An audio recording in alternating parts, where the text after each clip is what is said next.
Hi, I am Roger Juice, Managing Director of Alpha Academy and Genius Integrated School, Alappuzha. 2024 NEET എക്സാമിനേഷൻ്റെ മാർക്കിനെ base ചെയ്ത് റാങ്കിനെ base ചെയ്തിട്ട് കേരളത്തിലെ allied കോഴ്സുകളിലേക്ക് admission ലഭിക്കാനുള്ള ഈ second അലോട്ട്മെൻറ്റിൻ്റെ final സ്റ്റേജിലേക്ക് എത്തിയിരിക്കുകയാണ്. ഈ സമയത്ത് നാം എന്തൊക്കെ കാര്യങ്ങൾ ശ്രദ്ധിക്കണം? നമുക്കറിയാം, ഇന്ന് October 4th ഇന്നാണ് അലൈഡ് കോഴ്സുകളുടെ ഈ സെക്കൻഡ് അലോട്ട്മെൻറ്റ് ഡിക്ലെയർ ചെയ്യുന്നത്. അപ്പോൾ ഇന്ന് നമുക്കൊരു കോഴ്സോ ക്യാമ്പസോ ലഭിച്ചു കഴിഞ്ഞാൽ കാൻഡിഡേറ്റ്സ് എന്താണ് ചെയ്യേണ്ടത്? കേരള എൻട്രൻസ് കമ്മീഷനുടെ വെബ്സൈറ്റായ ckerala.gov.in എന്ന വെബ്സൈറ്റിലേക്ക് എൻ്റർ ആയതിനു ശേഷം കാൻഡിഡേറ്റിൻ്റെ ലോഗിൻ പാസ്വേഡ് യൂസ് ചെയ്ത് നമ്മുടെ പ്രൊഫൈൽ പേജിലെത്തി മെമ്മോ പ്രിൻ്റ് ഔട്ട് എടുക്കുമ്പോൾ എനിക്ക് ഒരു ക്യാമ്പസോ കോഴ്സോ ലഭിച്ചിട്ടുണ്ടെങ്കിൽ നിർബന്ധമായും ഈ സെക്കൻഡ് അലോട്ട്മെൻറ്റിൻ്റെ അലൈഡ് കോഴ്സുകളിലൂടെ, അലൈഡ് കോഴ്സുകൾ എന്ന് പറയുമ്പോൾ നമുക്കറിയാം ഹോമിയോ, ആയുർവേദം, veterinary, agriculture, fisheries, forestry, Siddha, Unani, corporation and banking, climate change and environmental science, B Tech biotechnology, ഇങ്ങനെ വരുന്ന 13 കോഴ്സുകളിലേക്ക് അഡ്മിഷൻ ലഭിക്കാനുള്ള ഈ സെക്കൻഡ് റൗണ്ടിൽ നമുക്കൊരു കോഴ്സോ ക്യാമ്പസോ അനുവദിച്ച് കിട്ടിയാൽ നിർബന്ധമായും ക്യാമ്പസുകളിൽ പോയി ഫീസ് അടച്ച് ജോയിൻ ചെയ്യണം.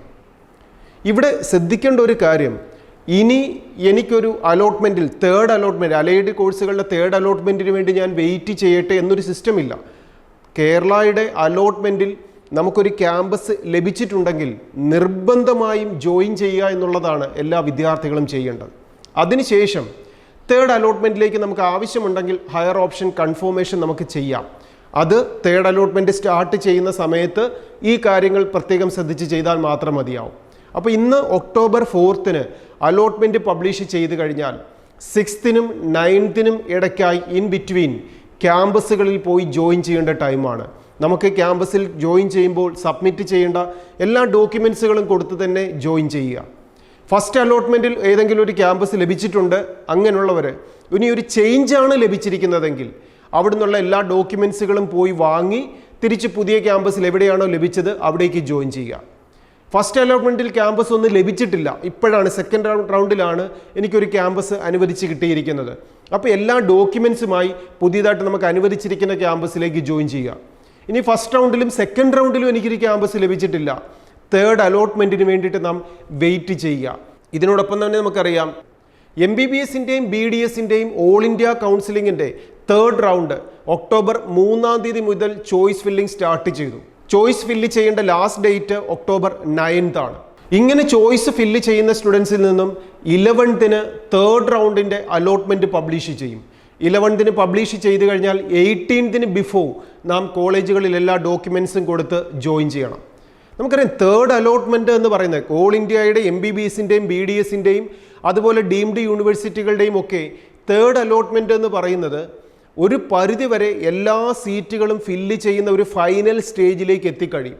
ഇനി ഇത് കഴിഞ്ഞാലുള്ളതൊരു സ്ട്രേ വേക്കൻസി മാത്രമാണ്. ആ സ്ട്രേ വേക്കൻസിയിൽ ഇതെല്ലാം കഴിഞ്ഞതിന് ശേഷം ഏതെങ്കിലും സീറ്റ് വേക്കൻസികൾ ഉണ്ടെങ്കിൽ അത് മാത്രം ഫില്ല് ചെയ്യാനുള്ള അലോട്ട്മെൻറ്റാണ് സ്ട്രേ വേക്കൻസി എന്ന് പറയുന്നത്. നമുക്കറിയാം ഓൾ ഇന്ത്യയുടെ ചോയ്സ് ഫില്ലിംഗ് എന്ന് പറഞ്ഞാൽ നമുക്ക് ഫസ്റ്റ് റൗണ്ടിലോ സെക്കൻഡ് റൗണ്ടിലോ പങ്കെടുത്തിട്ടില്ലെങ്കിൽ പോലും രജിസ്ട്രേഷൻ ഫീസ് അടച്ച് നമുക്ക് തേർഡ് റൗണ്ടിൽ പങ്കെടുക്കാം. ഇനി ഇതിനോടൊപ്പം ഫസ്റ്റ് റൗണ്ടിലോ സെക്കൻഡ് റൗണ്ടിലോ ഒരു ക്യാമ്പസ് ലഭിച്ച വിദ്യാർത്ഥികൾക്ക് ചേഞ്ചസ് വേണമെന്നുണ്ടെങ്കിൽ നമുക്ക് തേർഡ് റൗണ്ടിൽ ഹയർ ഓപ്ഷന് വേണ്ടിയിട്ട് നമുക്ക് പുതിയതായിട്ട് തന്നെ നമുക്ക് മുന്നോട്ട് മൂവ് ചെയ്യാം.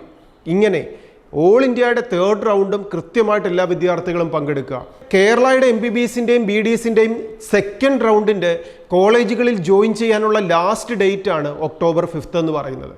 അതിനുശേഷം 9th October 9th 16th in between ആണ് കേരളയുടെ MBBSൻ്റെയും BDSൻ്റെയും തേർഡ് റൗണ്ടിൻ്റെ ചോയ്സ് ഫില്ലിങ്ങിനുള്ള അവസരം വരിക.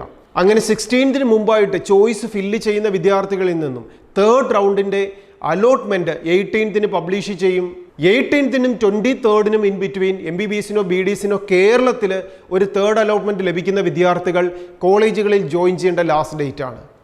ഈ സെയിം ടൈമിൽ തന്നെ അലൈഡ് കോഴ്സുകളുടെ തേർഡ് റൗണ്ടും സ്റ്റാർട്ട് ചെയ്യും. നമുക്കറിയാം 2024 നാം എഴുതിയ NEET എക്സാമിനേഷനെ ബേസ് ചെയ്തിട്ട് ഈ വർഷത്തെ അലോട്ട്മെൻറ്റ് പ്രോസസ്സിങ്ങിൻ്റെ ഏകദേശം ഒരു തേർഡ് റൗണ്ടിൽ എത്തുമ്പോൾ നമ്മൾ ഒരു October ലാസ്റ്റിലേക്ക് എത്തുകയാണ്. ഈ തേർഡ് റൗണ്ട് കഴിഞ്ഞാൽ അലൈഡ് കോഴ്സുകളുടെയും തേർഡ് റൗണ്ട് കഴിഞ്ഞാൽ പിന്നെ എല്ലാ സെക്ഷനും ഉള്ളത് സ്ട്രേ വേക്കൻസി എന്ന് പറയുന്ന ഒറ്റ സെക്ഷൻ മാത്രമാണ്.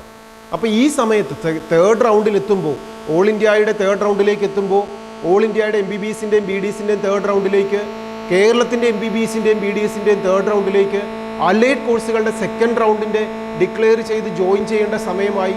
ഇനി ഇതിന് ശേഷം കേരളയുടെ തേർഡ് റൗണ്ടിലേക്കൊക്കെ എത്തുമ്പോൾ നമ്മൾ മനസ്സിലാക്കേണ്ടത് ഏകദേശം നമുക്ക് ഏതെങ്കിലും ഒരു കോഴ്സിന് MBBS BDS മാത്രമല്ല, മെഡിക്കൽ സെക്ടറിലെ ഏതെങ്കിലും ഒരു കോഴ്സിന് നമുക്ക് അലോട്ട്മെൻറ്റ് ലഭിച്ചിട്ടുണ്ടെങ്കിൽ അതിൽ നിർബന്ധമായും ജോയിൻ ചെയ്യുക.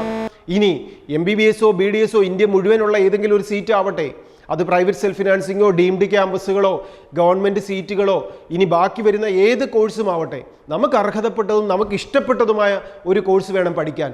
അല്ലാതെ എനിക്കൊരു ചോയ്സ് കിട്ടി എന്ന് വിചാരിച്ചിട്ട് ഏതെങ്കിലും ഒരു കോഴ്സ് പഠിക്കുന്നത്, അല്ലെങ്കിൽ മറ്റുള്ള കുട്ടികൾ പറഞ്ഞു എന്നതുകൊണ്ട് നാം ഒരു കോഴ്സ് പഠിക്കുന്നതിലേക്ക് പോവാതെ, ഇത് നമ്മുടെ ലൈഫാണ്. ഇനി ഈ ഒരു കോഴ്സിൽ ജോയിൻ ചെയ്യുന്നതിലൂടെ നമ്മൾ ലൈഫ് ലോങ് ഈ ഒരു കോഴ്സിലൂടെയാണ് നമ്മുടെ ലൈഫിനെ എൻജോയ് ചെയ്യേണ്ടത്, പ്രൊഫഷനാക്കി മാറ്റേണ്ടത്, ഡെസിഗ്നേഷനാക്കി മാറ്റേണ്ടത്. അതുകൊണ്ട് ഇഷ്ടപ്പെട്ട് തന്നെ കോഴ്സ് സെലക്ട് ചെയ്യാൻ, ഇഷ്ടപ്പെട്ട കോഴ്സ് മാത്രം സെലക്ട് ചെയ്യാൻ എല്ലാ വിദ്യാർത്ഥികളും ശ്രദ്ധിക്കുക. അങ്ങനെ ഒരു കോഴ്സ് ലഭിക്കുന്നില്ലെങ്കിൽ 2025 റിപ്പീറ്റിനായി ആൽഫയുടെ ക്യാമ്പസിലേക്ക് ജോയിൻ ചെയ്യാം.